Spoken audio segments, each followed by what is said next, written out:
Thank you. We now recognize the gentleman from Minnesota, Mr. Elmer.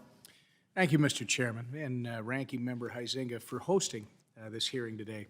Mr. Grual, you've frequently acknowledged that public trust and confidence in our capital markets has eroded. In fact, on October 13, 2021, you stated, quote, "The decline in trust undermines the investor confidence needed for the fair, efficient, and orderly operation of our capital markets. Put simply, if the public doesn't think the system is fair, they are not going to invest their hard-earned money." Close quote. I agree.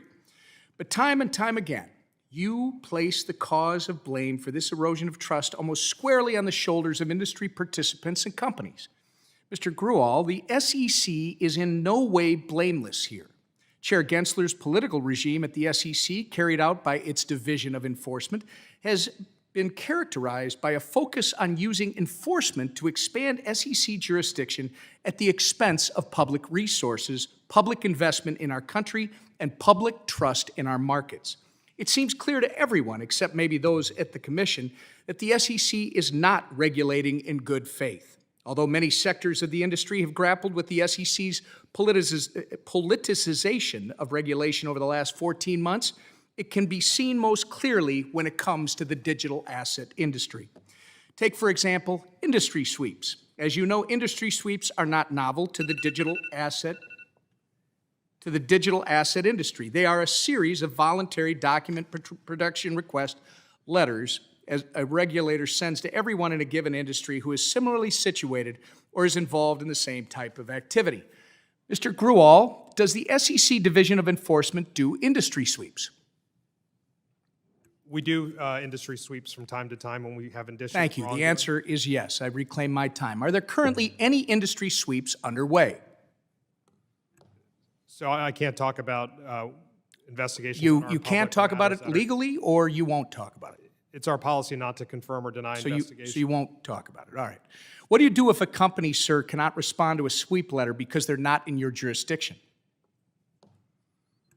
If we issue a voluntary request for information, there's not much we can do. We can proceed with the subpoena and then a subpoena enforcement action.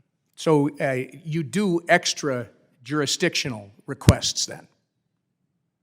Voluntary requests are just that. They're voluntary. They're an important part. Again, sir, I'm not asking about the request now. I'm asking about the people you direct those to. There are some that would be within the SEC's jurisdiction.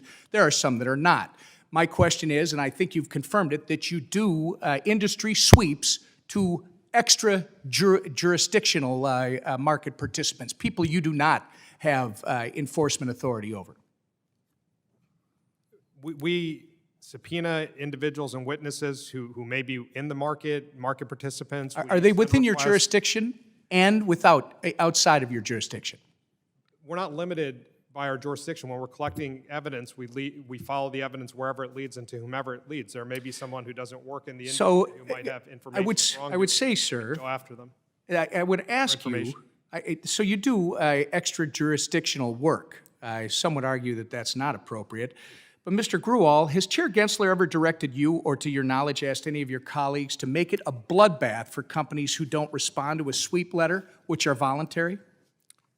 No, that's not happened. Interesting. We've become aware that Chair Gensler has in the past directed the Division of Enforcement to send a sweep letter to a particular sector of the crypto community designed to jam them into a violation that is allegedly unconstitutional. And if any company does not respond to said sweep letter, which I'll reiterate, as you've said several times, are supposed to be voluntary, then the SEC would make it a, quote, bloodbath for them. If true, I imagine such a tactic would significantly erode trust between the public and the SEC. Here's the problem. The SEC isn't interested in clarifying what areas of the crypto industry fall under SEC jurisdiction. We know that because FinHub, that you've referred to, the SEC division focused on crafting crypto regulation, has essentially dissolved under Gensler.